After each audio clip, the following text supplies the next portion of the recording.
Olá, pessoas, seguidores do canal Raciocínios Espíritas. Voltando aqui mais uma vez para o bloco Filosofia e Espiritismo, né? Para quem está chegando agora nesse vídeo, não viu os anteriores, esse bloco não se propõe a uma aula de filosofia, não. É simplesmente fazer um comparativo daquilo que conhecemos do Espiritismo, mas que de certa forma também já foi abordado na tradição filosófica, né? Claro que não de uma forma igual, né? Claro que não, mas assim de um jeito diferente, com outra linguagem. De alguma forma, vamos dizer assim, foi abordada na tradição filosófica. Alguns pensadores, alguns filósofos já compartilharam, já pesquisaram, pensaram e compartilharam alguns pensamentos muito similares ao pensamento da doutrina espírita. Visto porque, né, o próprio Allan Kardec, na codificação, até se refere a alguns filósofos antigos, como Pitágoras, né, como eu falei no vídeo anterior sobre Pitágoras, e principalmente Sócrates e Platão, né? E também o filósofo Santo Agostinho, né, em espírito, era o padre filósofo, né, que faz parte praticamente da composição da obra espírita, né, do livro dos espíritos, né? Então, vamos ver hoje algumas reflexões, né? Como eu disse, não são coisas assim com a devida profundidade, mas vamos ver algumas reflexões de um filósofo chamado Heráclito de Éfeso, né? Heráclito de Éfeso, né, filósofo também da antiguidade, e que foi, segundo consta, né, pelo que se pode pesquisar dele, pelo que se pode saber, né, o que não é muito, né, é um fato marcante, esses pensadores antigos, não se saber muito da vida deles, porque assim não se sobrou documentos, não se sobrou muitos registros. Alguns foram conservados, um dos conservadores foi o Aristóteles, né, filósofo também, mas também que se fez historiador da filosofia dos anteriores a ele, né, prestou esse serviço. Mas o que se sabe dele é que ele era realmente um filósofo bastante polêmico e um homem bastante excêntrico. Por quê? Vamos ver um pouquinho aqui só da biografia dele, né? Resumidamente, né? Heráclito de Éfeso, né? Sabe-se que Heráclito de Éfeso nasceu na cidade de Éfeso, óbvio, né? Não seria de Éfeso, né? Em 540 a.C., né? Lembrando mais uma vez, antes de Cristo o calendário corre ao inverso, né? É certo que ele era filho da alta aristocracia da cidade, filho de um governante, né? Inclusive, segundo outra informação, do rei de Éfeso, né? Um governante ou rei lá de Éfeso, da cidade dele. E ele tinha uma personalidade, gente, muito complicada, segundo consta. Era um cara muito orgulhoso, um cara um tanto antissocial, né? Segundo esses relatos. E por ele ser assim, ele abdicou da vida política, mesmo sendo de família de um governante, de um rei, né? Diz aqui, filho do governante Blossom, ou segundo outra informação, de Heronte, rei de Éfeso. Então não se sabe de qual dos dois exatamente ele é filho, se do governante ou de Heronte, o rei. Em todo caso, ele veio de uma casta de governantes, de políticos, né? De quem comanda, de quem manda, né? Porém, né, a sua personalidade, que era muito orgulhosa e muito antissocial, fez ele recusar, né? Ele recusou essa herança política. Ele poderia também ser, pegando a herança, né, do pai, mas um poderoso, e ele não quis, né? E aí diz que passou essa incumbência ao seu irmão, ok? Como disse, são informações que nos chegam, né? De uma forma um pouco, não muito exata, mas é mais ou menos isso, né? Então, essa recusa, né, pelas honrarias políticas deveu-se a um extremo desprezo, olha só, um extremo desprezo que Heráclito tinha pelas pessoas e pela sociedade. Tinha desprezo pelas pessoas, desprezo pela sociedade, né? Em especial a plebe. Quer dizer, ele desprezava os poderosos, mas ele podia ser um cara do povo. Não, ele desprezava a plebe também, o povo, né? Assim, eu dei essa risada, gente, porque realmente demonstra ser uma personalidade bem controversa desse rapaz, né, Heráclito. Sendo ele, o Heráclito, né, classificado como misântropo, né, quem for procurar aí no Google, o que é um misântropo, né, é aquela pessoa que não aceita a convivência com outros seres humanos, né, o cara da misantropia. Não tem a misoginia, o cara que, né, que é aquele indivíduo que execra o gênero feminino, né? A misoginia, a misotropia é pelo todos os gêneros, feminino, masculino e qualquer um que exista, né? Então, misântropo mesmo. Vai além de ser antissocial, né? Ser antissocial, esse é um antissocial extremado, vamos dizer assim, um misântropo. O pensador, né? O Heráclito, o homem, foi muito criticado por essa atitude em sua época. Claro, né, ele era filho de uma família de governantes, né? Mas desde criança era admirado pela sua sabedoria. Então, apesar dessa postura dele, ele era admirado pela sabedoria dele. Uma sabedoria que ele já demonstrava desde criança, né? Uma superioridade mental, uma superioridade intelectual que já se fazia presente desde a sua infância, né? Já uma alma, pelo menos no campo intelectual, já bastante burilada. Bom, apesar da produção, né, filosófica de Heráclito, né, reconhecida hoje por sua importância, muitos estudam Heráclito, né, muitos assim, é um dos filósofos pré-socráticos assim muito estudados, né, e hoje ele é reconhecido por sua importância histórica, mas em sua época ele foi rechaçado, quer dizer, a fama que ele tem hoje, até um certo respeito, né, que ele tem das pessoas que estudam os seus princípios filosóficos. Eu mesmo tive um colega de faculdade que era heraclitiano, assim, ferrenho, né? Mas na sua época ele não foi, assim, vangloriado pela sua produção filosófica, não. Muito pelo contrário, foi rechaçado por essa sua postura antissocial, misântropa e tudo mais, né? Esse seu desprezo pelo ser humano. Então vamos lá. Consta aqui que em sua vida adulta ele se retirou por um tempo para um templo da deusa Artemis, né? Um templo que também se fazia retiro, ele se retirou lá, se isolou um tempo, né? E mais tarde foi para um retiro solitário e duradouro nas montanhas, alimentando apenas de plantas. Quer dizer, normal, né? Uma pessoa como ele vê uma montanha, vou para lá que eu vou ficar, porque inclusive deve ter pensado muitas coisas lá na sua solidão, né? Vamos dizer assim. Porque assim, é necessário uma certa solidão, um certo isolamento para a gente poder...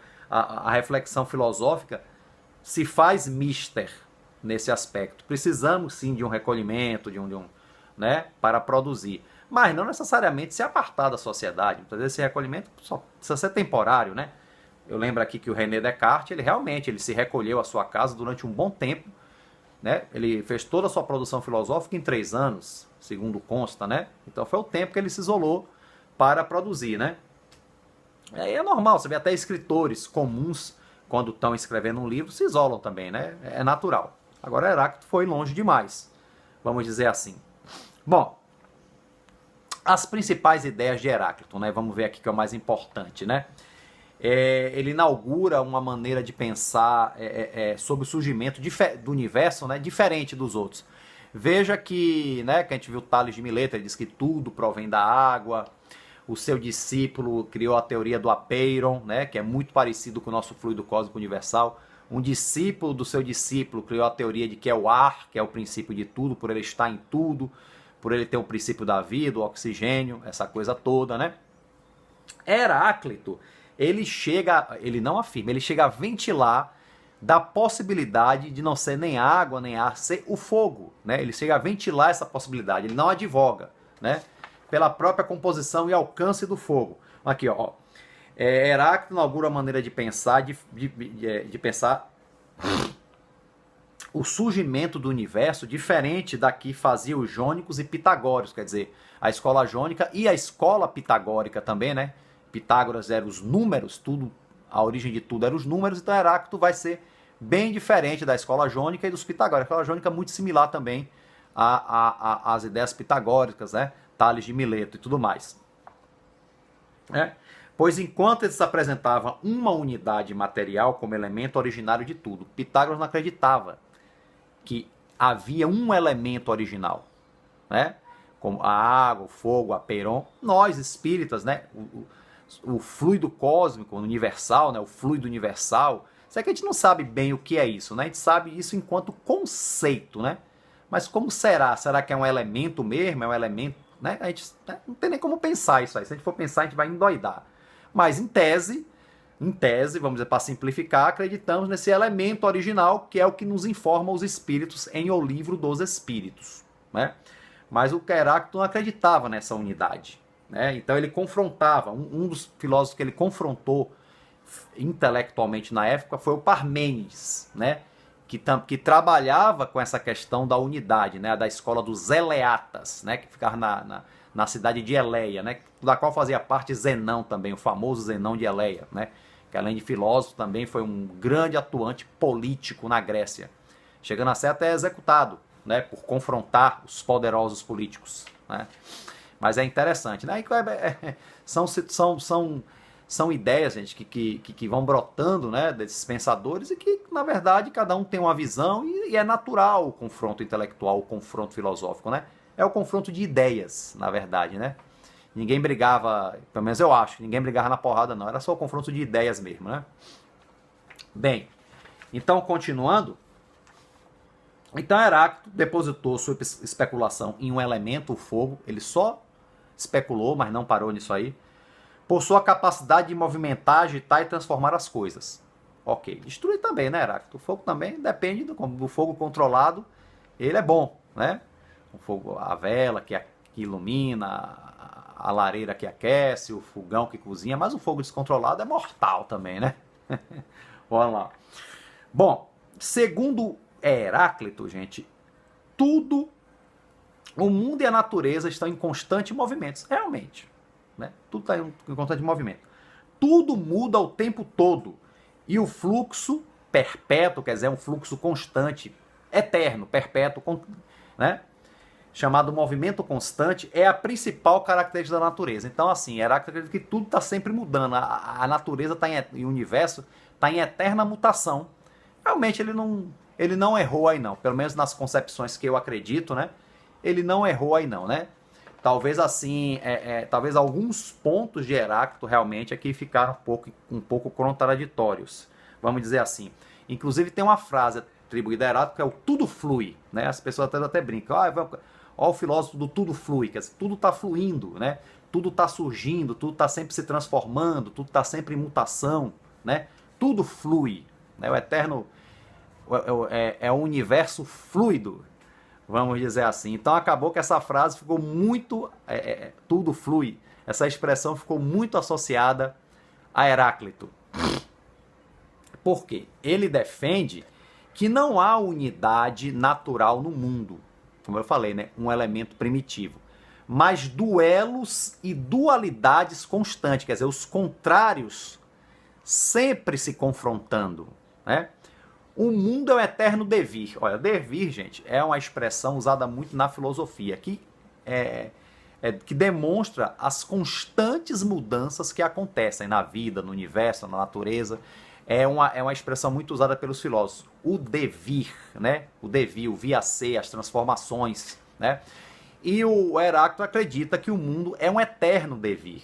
Ele nunca para de ser uma mudança, um vir a ser. Ele realmente não acredita em uma unidade, né?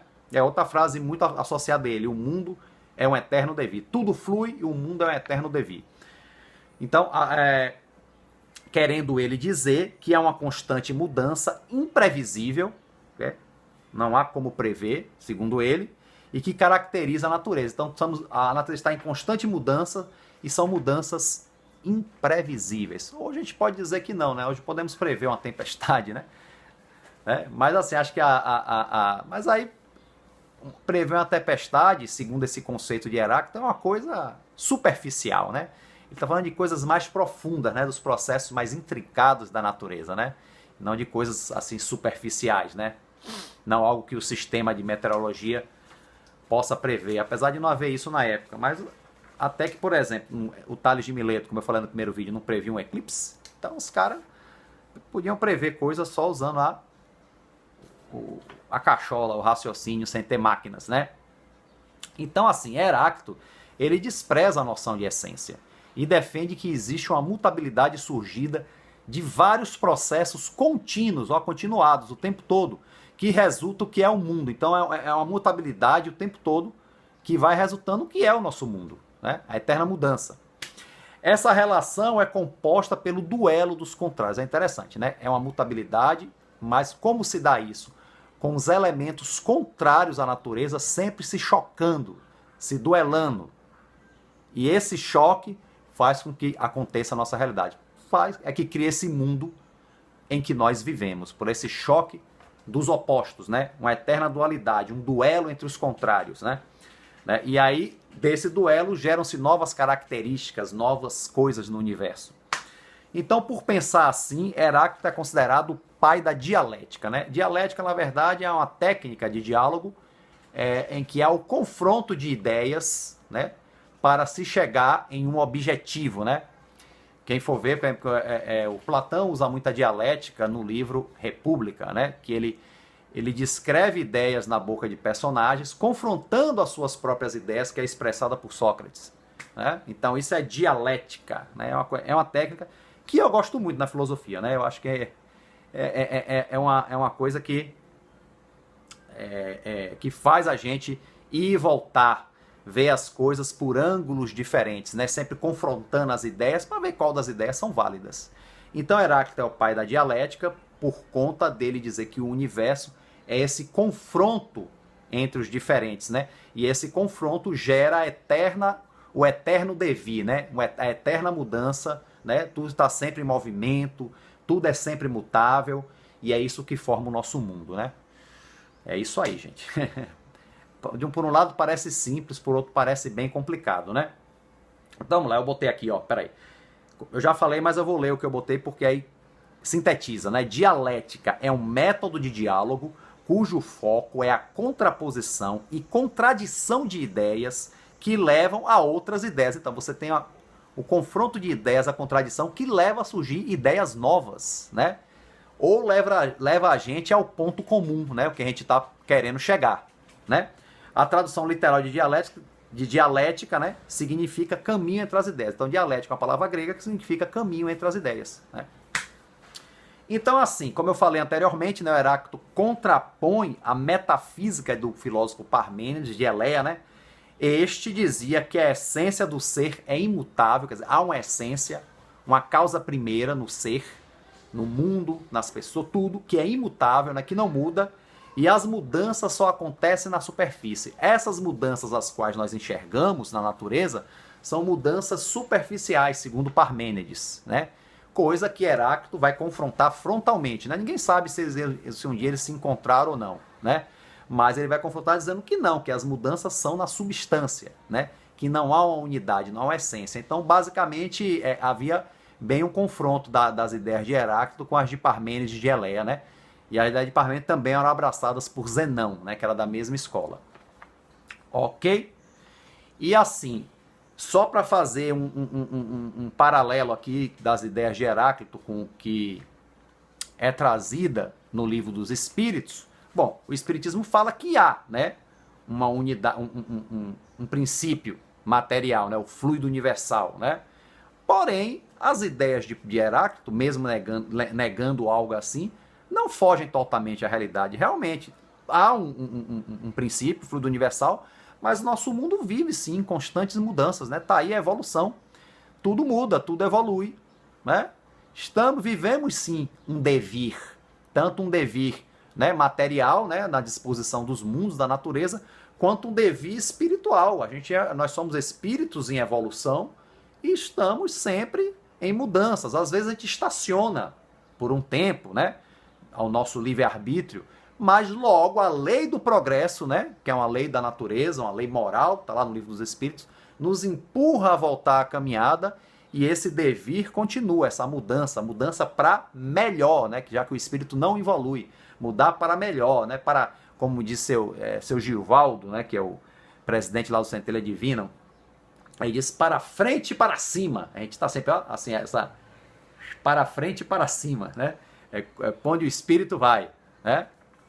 Então, assim, comparando aqui, gente, o Livro dos Espíritos, na parte dos elementos gerais do universo, né, propriedades da matéria, a parte 1 do Livro dos Espíritos, a pergunta 29 faz assim: a ponderabilidade é um atributo essencial da matéria, quer dizer, a gente pode ponderar, pode medir, pode mensurar a matéria, né? Os espíritos respondem que da matéria, como a gente entende, sim, né, dessa matéria, né? Porém, da matéria considerada como... Porém, não da matéria considerada como fluido universal. Ah, é o fluido universal, né? É uma matéria etérea, sutil, né? E esse fluido universal para a gente é imponderável. A gente não pode ponderar, não pode mensurar, né? Seria o elemento primitivo. O fluido universal não é matéria. Ele é o elemento primitivo que suas transformações geram a parte material do universo, né? Gera a nossa matéria, como conhecemos, né? E não entenda matéria só coisa dura, não, né? Você pode ver que também os impulsos elétricos, magnéticos, tudo está ligado ao elemento material, só que de formas diferentes, né? Ok. Por exemplo, aí Kardec dá um exemplo. A gravidade é uma propriedade relativa, né? Que nos mantém presos ao chão. É relativa, porque se a gente for para a Lua, a gente flutua, né? Então a realidade... Fora das esferas de atração dos mundos não há peso, do mesmo modo que não há alto nem baixo, né? Então isso é uma relação sempre que pode mudar dependendo da disposição dos mundos. Uau! Às vezes, né? Aí vem a pergunta, né, que vai, né, direto a essa questão que Heráclito bate, né? A pergunta 30. A matéria é formada de um só ou de muitos elementos, né? Aí responde, de um só elemento primitivo, né, o fluido universal. Os corpos que considerais simples não são verdadeiros elementos, são transformações da matéria primitiva. Então, aquele átomo que a gente vê o mais primitivo, o quark, o neutrino, seja lá qual for, ele ainda não é o elemento primitivo da matéria. Ele ainda é uma transformação da matéria primitiva. Em relação à matéria primitiva, talvez seja ainda bem grosseiro, né? Nesse aspecto, né? A gente não sabe a quantas as transformações da matéria está aí, né? Então é isso, gente. A mesma matéria, né, a questão 33, a mesma matéria elementar é suscetível de experimentar todas as modificações e adquirir todas as propriedades, né? A matéria elementar, o fluido universal? Sim, isso que se deve entender quando dizemos que tudo está em tudo. Olha que interessante. Tudo está em tudo, porque é de um elemento primitivo, o fluido universal, que gera o todo, né? Parece até uma teoria do panteísmo, né? Mas não é não, porque não está falando de Deus, está falando do elemento material. Ok? Então todos aí, lendo o compromisso aí, né? Os elementos gerais do universo, propriedades da matéria, pergunta 29 até a pergunta 34, ok? Tem a ver com a lição desse vídeo de agora, né? Contra as ideias de Heráclito. Então Heráclito, realmente, ele não estava de todo errado. Há realmente o elemento primitivo, como diz Parmênides, mas as mudanças, o devir está sempre acontecendo, né? Como demonstra também as orientações dos espíritos superiores na codificação, né? Na verdade, era melhor Heráclito bater um papo com Parmênides e chegar a essa conclusão. Aí tiraria uma teoria bem sólida, né? Aí seria uma maravilha. Mas assim, de forma nenhuma isso tira a importância desse pensador de Heráclito de Éfeso para o nosso conhecimento, né? Veja, o conhecimento, como a gente entende hoje, estava nesse momento, gente, sendo construído. E a construção do conhecimento é assim mesmo, gente. Tem contradições, tem alguns erros, mas tem muitos acertos, né? E eu entendo que Heráclito teve sim muitos acertos, como todos os grandes filósofos, né? E esses acertos equivalem. E os erros e as contradições, a gente fica como exemplo, né? Do caminho que a gente não deve seguir mais, né? Seguiu aquela época, mas hoje já não devemos seguir mais, ok? Então, aí, resumidamente, né? É isso que eu queria falar de Heráclito. É isso e muito mais, né, gente? Mas eu aqui separei alguns pensamentos dele, porque ao contrário de outros filósofos, antigos, né, ditos pré-socráticos, que não ficou nada escrito, né? Você vê que é mais as doxografias de Aristóteles e de outros doxógrafos. Heráclito conseguiram resgatar alguns fragmentos dele. Não sei como é que acharam esses fragmentos. Deve ter sido assim, em pergaminhos, assim, soltos por aí, né? Lá na Grécia Antiga, e conseguiram resgatar, né? Fizeram um livro, inclusive, com esses fragmentos de Heráclito, e que tem milhares de interpretações, né? Muita gente escreve sobre esses fragmentos. Imagine, fragmentos, mas que produziu tanta literatura filosófica, né? Tantos textos filosóficos a partir desses fragmentos, né? Pra você ver que o conteúdo são conteúdos muito bons, né? Conteúdos muito sábios, vamos dizer assim. E eu trouxe aqui uns, deixa eu ver. Cadê? 1, 2, 3, só trouxe 6 aqui. 6 tá bom, né, gente? 6 assim, com a linguagem adaptada, né? Não é a linguagem original do pergaminho, né? Para que possa ser mais simples o entendimento. O primeiro pensamento dele, gente, é famoso. Eu acho que mesmo quem não sabia quem era Heráclito, né? Não tinha ouvido falar desse nome, tenho quase certeza que conhece esse pensamento que eu vou dizer agora, ó. Ninguém entra em o mesmo rio uma segunda vez, pois quando isso acontece, já não se é o mesmo, assim como as águas que já não serão que já serão outras. Quer dizer, ninguém entra no mesmo rio uma segunda vez, pois quando isso acontece, já não se é o mesmo. Quem entrou no rio já não é o mesmo que entrou antes, né? A pessoa já não é a mesma. Assim como as águas também já não são a mesma, as águas já são outras, né? Eu sempre questionei muito essa frase. Realmente, as águas nunca são a mesma, né? O rio está sempre correndo. Então, por exemplo, se eu entro num rio hoje, se eu for entrar nesse mesmo rio amanhã, já não são as mesmas águas. As águas que eu entrei ontem já foram. Já correram para outros rios, pro oceano. Mas será que eu já não sou o mesmo de um dia para o outro?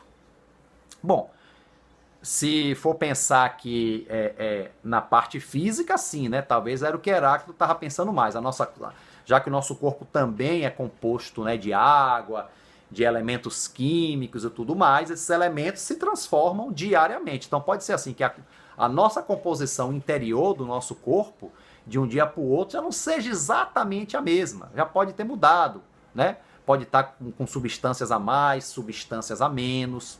Então isso realmente pode ser. Mas com relação à mente, ao espírito, muda de um dia para o outro? Está exagerando, não, Heráclito? Se ele estava se referindo à questão material, do corpo material, ele está certo. Mas será que a questão da personalidade, da mente, do espírito, ele estaria certo? Bom, se formos pensar que estamos em constante mudança e que todos os dias nós mudamos um pouquinho, mas são mudanças tão pequenas, né, que não são percebidas, né? Se a gente pensar que a gente está em constante evolução e que a gente não estaciona nunca, né? Partindo desse pressuposto, se a gente não estaciona nunca, nós mudamos todo dia, mas são mudanças tão pequenininhas que ainda não são perceptíveis. Então, se for baseado nessa teoria, aí está totalmente certa a frase, né? Tá totalmente com relação ao espírito, né?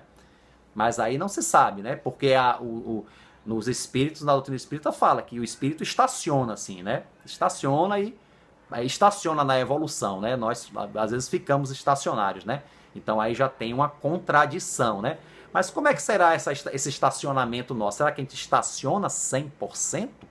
Será que mesmo né, a gente estacionando, a gente evolui, nem que seja um pouquinho, mas é tão pouquinho por força da natureza, né? Já que a natureza faz a gente evoluir, mas seja tão pouquinho que a gente não perceba, não seja uma coisa a se considerar a princípio. Então fica aí essa contradição desse pensamento de Heráclito com o pensamento espírita, né? Para a gente pensar. Agora, se realmente, por exemplo, eu entrei nesse rio hoje, e aí vou entrar nesse rio ano que vem, voltei no mesmo ano que eu vou tomar um banho, realmente eu já não sou mais o mesmo, né? Eu posso até não ter mudado a minha natureza, mas pelo menos já sou uma pessoa com mais experiências, né? Com experiências de um ano de vida. Bom, aí é que tá, com relação ao dia, eu também sou uma pessoa com mais experiência, né? 24 horas que seja, eu sou. Então nesse aspecto, pode ser que esteja certo também, né? Não somos mais os mesmos, nem as águas são as mesmas. Nós somos mais os mesmos, que mesmo que a gente tenha entrado nesse rio ontem, a gente não tenha mudado nossa natureza ainda, mas temos mais 24 horas de experiências. Então, se for baseado na experiência, então tá certo, né? Mas se a gente for entrar nesse mesmo rio depois de um ano, aí sim, a gente sempre muda alguma coisa em um ano, né? 10 anos, então, por exemplo, eu fui na Chapada Diamantina, tomei um banho lá de cachoeira, né?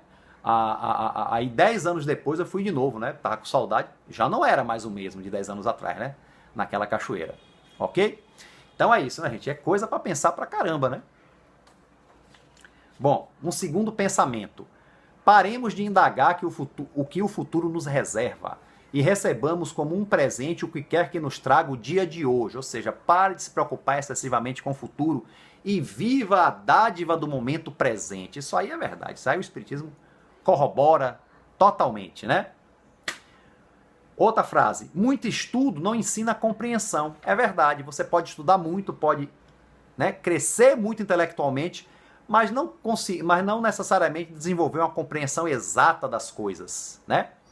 Pode desenvolver-se a inteligência, mas compreensão exige sabedoria, e nem sempre o estudo nos traz sabedoria, né? Só quando aproveitamos bem. A sabedoria é a meta da alma humana. Para os filósofos, isso aí, sabedoria é Deus, né? Então, a sabedoria é a meta da alma humana, mas a pessoa, à medida em que seus conhecimentos avançam, vê o horizonte do desconhecido cada vez mais longe, ou seja, à medida que a gente vai crescendo em sabedoria, mais as nossas metas se distanciam, porque a gente vai criando mais discernimento e vai vendo como as coisas são mais difíceis, né?